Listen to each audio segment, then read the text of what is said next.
बोल दिला आणि त्याच्यावर लाईन जोडली नाही. मित्रांनो, माझं चॅलेंज आहे तुम्हाला की बाबा प्रत्येक गावात तुम्ही जावा, जाहीर माझं तुम्हाला आव्हान आहे की मित्रांनो, त्या ठिकाणी मी 1384 पोलवरनं लाईन वडण्याचं काम केलं. त्यानंतर मी तुम्हाला सांगतो की बाबांनो, त्या एकतपूर जिल्हा परिषद गटामधून ज्या वड्या असतील, वगळे असतील, यामधून लोकांना पावसामध्ये जाताना अडचण होत होती. त्या अडचणीसाठी मी मित्रांनो त्या ठिकाणी सीडी वर्क पाईप दिले, सिमेंट पाईप दिले, सिमेंट पाईपवरून शिडी वर्क दिले, शिडी वर्क वरून जाण्यासाठी सोयी करून दिली मित्रांनो. त्यानंतर मित्रांनो, कायवाडी वस्तीवरती पिण्याच्या पाण्याचा प्रश्न होता. पिण्याचा पाण्याचा प्रश्न असताना मी मित्रांनो त्या ठिकाणी होल मारून दिलं, मोटर टाकून दिली, टाके बांधून दिल्या मित्रांनो. त्याच्या जोरावरती मला बरंच काय सांगायचं आहे तुम्हाला. त्यावेळेला मुर्मीकरण रस्ते, मी 78 रस्ते मुर्मीकरण केलं. पण मुर्मीकरण करत असताना मी जाहीर सभेमध्ये सांगितलं, मित्रांनो, मुर्मीकरण हे रस्ते 1-2 वर्ष टिकतात, त्यानंतर आपल्याला मजबूत रस्ते बनवले पाहिजे. मित्रांनो, राजकारणामध्ये काम करत असताना जिल्हा परिषद सदस्य झाल्यानंतर मी त्या 78 रोड मधले जवळजवळ मला वाटतं प्लॅन मधले रस्ते, जे नॉन प्लॅन मधले रस्ते होते मुर्मीकरण केलेले, ते प्लॅन मध्ये घेतले. प्लॅन मधून मी तिथं छोटे छोटे 2 किलोमीटर 1.5 किलोमीटर असं करत करत मी मित्रांनो डांबरीकरण पूर्ण केलं. त्यावेळेला माझा ध्येय होतं की बाबा आज मी मुर्मीकरण करतोय, या मुर्मीकरणावरून जात असताना जो धुरळा उडतोय ते येणाऱ्या 5 वर्षात मी धुरळा उडू देणार नाही, माझा शब्द होता तुम्हाला त्यावेळेला. मित्रांनो, ज्या माझ्या एकतपूर जिल्हा परिषद गटामध्ये आरोग्याची अडचण होती, आरोग्याची सुविधा नव्हती, त्यामध्ये मी 2 ठिकाणी उपकेंद्र मंजूर करून घेतली. सोनलवाड्यासारख्या ठिकाणी आरोग्याची फार मोठी गरज होती, त्या ठिकाणी मी उपकेंद्र मंजूर करून घेतलं. हलदैवडी माझ्या मतदारसंघातलं गाव आहे, त्या ठिकाणी उपकेंद्र मंजूर करून घेतलं. मित्रांनो, ज्यासाठी तुम्ही मला निवडून दिले त्या काम करण्यासाठी मी जिल्हा परिषद सदस्य म्हणून झालो. मित्रांनो, माझ्या 5 वर्षाच्या कार्यकाळामध्ये मी राजकारणात काम करत असताना मला पण कुणीतरी त्रास दिला असेल, मलाही कुणीतरी विरोध केला असेल, पण मित्रांनो मी साधा कुणाला चिमटा सुद्धा घेतला नाही. मी साधा तुमच्याबद्दल कधी वाईट पण बोललो नाही. मित्रांनो, 30 लोक आज मला विधानसभेच्या निवडणुकीनंतर अशी म्हणत होती की आम्ही चूक केली मित्रा, की तुला मत दिलं नाही. आज त्यांना पश्चाताप होतोय, काय म्हणून आम्ही तुम्हाला मत दिलं नसेल. आज त्यांच्या पश्चातापाची वेळ आहे. आणि जवळ जिल्हा परिषद गटाची उमेदवारी केली त्यावेळेला त्यांना वाटायला लागलं एक चांगला माणूस आपण गमावला. आपण मित्रांनो, त्यांना आणखीन वाटत होतं की एकतपूर जिल्हा परिषद गटामध्ये ओबीसीचं आरक्षण आहे. ओबीसीचं आरक्षण असताना सुद्धा त्यांना असं वाटत होतं की बाबा मी ओबीसीचं आरक्षण धाकला काढावा आणि माझ्या घरच्यांची उमेदवारी करावी. मित्रांनो, ओबीसीची लोक, जे काही समाजाची लोक आहेत ती मला येऊन भेटून गेली, ऑफिसला भेटली, घरी आली, मला सांगायची तुम्ही काय पण असू द्या. मी म्हटलं एखाद्या समाजावर अन्याय करणं मला शोभत नाही. आज ओबीसीचं आरक्षण मी घेतणं, त्यांचं काढून घेणं आणि मी स्वतः उभा राहणं, माझ्या घरातल्यांना उभा करणं मला शोभलं नाही. मित्रांनो, मी दाखला सुद्धा कधी काढला नाही, कारण दाखला काढलेला जर समजलं तरी मला कोणतं म्हणेल नाही उभाच राहा. मित्रांनो, तेही मी जपतो, कारण राजकारण करायचं आहे, समाजकारण करायचं आहे, कुठल्याही समाजावर अन्याय होणार नाही याची काळजी घेण्याचं माझं काम आहे. मित्रांनो, मला एकतपूर जिल्हा परिषद गटामध्ये आज मी जी तुमच्या जवळ जिल्हा परिषदेमध्ये करतोय ते कष्ट आहे. ह्याच्या 50% सुद्धा मला कष्ट करावं लागलं नसतं मित्रांनो मला जिल्हा परिषदेची निवडणूक करत असताना.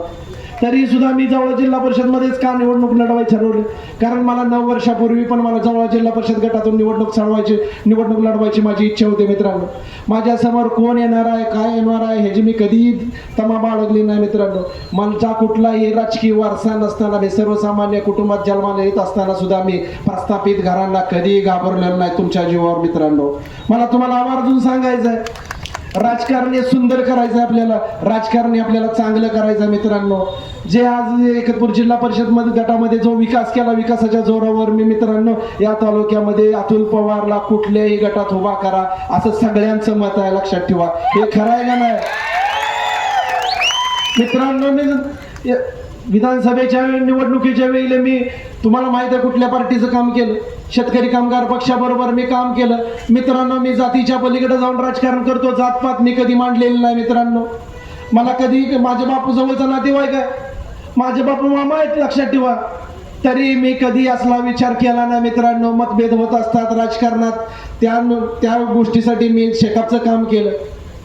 मित्रांनो, मी कधी विचार केला नाही जातीच्या पलीकडे जाऊन मी राजकारण करतो. मला समजतं की माझं राजकीय भवितव्य पाहिजे होतं, मला माझी टीम बनवायची होती, माझ्या लोकांना या प्रक्रियेमध्ये आणायचं होतं, म्हणून मी राजकारणासाठी शेकाबरोबर गेलो. मित्रांनो, आज मी तुम्हाला आवर्जून सांगू इच्छितो, मित्रांनो, जिल्हा परिषदेच्या निवडणूक होत असताना मला शेकापनंच मला निवडणुकीसाठी समोर आणायला पाहिजे होतं. मी अगदी आवर्जून सांगतो, बापू असताना सुद्धा सांगितलं असतं, कारण माझा अधिकार आहे ते शेतकरी कामगार पक्षावर आहे. शेतकरी कामगार पक्षाने मला उमेदवारी द्यायला पाहिजे होती. जे माझा अधिकार आहे ती डॉक्टर बाबासाहेब देशमुखवर अधिकार होता, त्यांनी मला उमेदवारी द्यायला पाहिजे होती. त्यांनी कुठलाही गट वाटून घ्यायला पाहिजे होता ओपन पुरुषाचा, आणि त्या ठिकाणी अतुल तुम्ही उभा राहा हे त्यांनी म्हणायला मला पाहिजे होतं. मित्रांनो, ज्या वेळेला राजकारणामध्ये दीपक आबा साळुंखे पाटील आणि डॉक्टर बाबासाहेब देशमुख यांची युती झाली, त्यावेळेला मित्रांनो त्यांना दीपक आबा साळुंखे पाटलांना जवळा, चोपडी, कडलास हे मतदारसंघ दिले.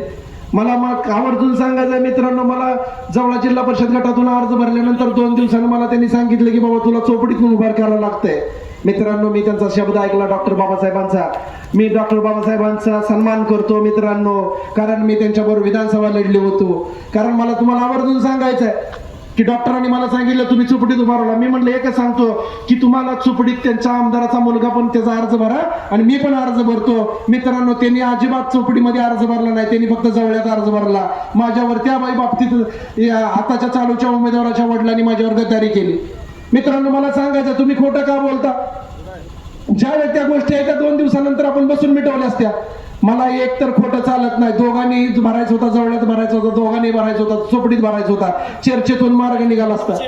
मला एकट्याला तुम्ही चोपडीतून अर्ज भरायला लावला. लोकांना कन्फ्यूज झाले, लोक माझ्यावर नाराज झाले. ज्या लोकांनी माझ्यावर प्रेम केलं ती लोक माझ्यावर नाराज झाले. मित्रांनो, मला तुम्हाला आवर्जून सांगायचं आहे, अतुल पवारचं फक्त 9 वर्षाचं राजकारणातलं योगदान आहे. राजकारणामध्ये काम करत असताना तुम्ही मित्रांनो जीवापाडचं प्रेम नेत्यावर करता. आज तुम्ही ज्या आई बापाने जन्माला घातलं त्या लोक आई वडिलांचं तुम्ही दिवसभरात नाव घेत नाही, पण नेत्याचा जप करता, नेत्याचा जप करता. मित्रांनो, त्याची दखल घेऊन त्याचा विश्वास, तुमचं ते असणारं प्रेम, जे लोक माझ्या ऑफिसला आले की बाबा तुम्ही चोपडीला जायचं नाही.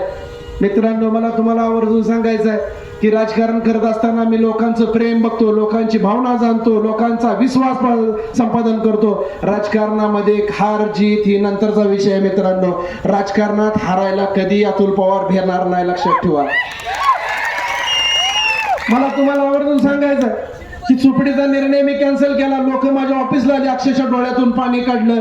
ज्या माणसाने माझ्यासाठी डोळ्यातून पाणी काढलं त्या पाण्याची शपथ घेऊन सांगतो की जवळची उमेदवारी करणार असा ठाम त्यांना मी रात्रीच्या 12 वाजता शब्द दिला आणि घरी पाठवलं सगळ्यांना. तो विश्वास टिकवायसाठी मी जवळची निवडणूक लढतो. मित्रांनो, ज्या लोकांनी मला फोन केलं, सांगितलं की जवळचं रिंगण सोडायचं नाही, गवळ्याचं ग्राउंड सोडायचं नाही, आम्ही तुमच्या पाठीशी आहे. मित्रांनो, ज्या वेळेला मला तुम्हाला सांगायचं आहे, प्रस्थापित घरातल्या माणसांना, आमदारचा मुलगा आहे, आमदारचा नातू आहे. मित्रांनो, तुम्हाला उमेदवारी या तालुक्यामध्ये कुठेही केली तर तुम्ही निवडून येऊ शकता. तुम्ही अतुल पवारला सांगता की बाबांनो तुला चोपडीमधून सगळ्यापेक्षा 10 मतांना जास्त निवडून आणतो. मित्रांनो, मला तुम्हाला आवर्जून सांगायचं, मग तुमचा मुलगा का चोपडीला उभा करत नाही? तुमचा मुलगा उभा, तुम्हाला राजकारणामध्ये त्याला आणायचं आहे. आमचा विरोध नाही मित्रांनो, तुम्ही त्याला जरूर राजकारणात आणा, पण राजकारणात आणत असताना तुम्ही सर्वसामान्य अतुल पवार सारख्यावर अन्याय करू नका. मित्रांनो, मी गेल्या वेळेला पण एकतपूर जिल्हा परिषद मध्ये गट का उभा राहिलो तर जवळा जिल्हा परिषद गटामध्ये आरक्षण झालं. जवळा जिल्हा परिषद गटामध्ये आरक्षण झालं म्हणून मी दुसऱ्या मतदारसंघात उभा राहिलो. मित्रांनो, प्रत्येक वेळेला मला सुद्धा कोणतरी विचारणार असतंय की बाबा तालुक्यामध्ये तूच का असा करू शकतो की बाबा कुठल्याही मतदारसंघात उभा राहतो. पण मित्रांनो, त्यांना मला हे पण चॅलेंज आहे माझं. आवर्जून सांगतो मित्रांनो, लोकांचं प्रेम मिळवलं. चोपडीतून सुद्धा मला प्रचंड फोन आले की या तुम्ही या मतदारसंघात, आम्ही तुम्हाला मदत करतो. पण मित्रांनो, तुमचा माझा विश्वास होता, मी तुम्हाला शब्द देता, ते शब्द पाळण्यासाठी मी जवळाच लढवायचा ठरवलं. जवळची निवडणूक करत असताना मित्रांनो, ठीक आहे, समोरासमोर निवडणूक लागली, तुम्ही समोरासमोर निवडणूक करा, त्याबद्दल मला काही शंका नाही किंवा मला त्याच्याबद्दल काही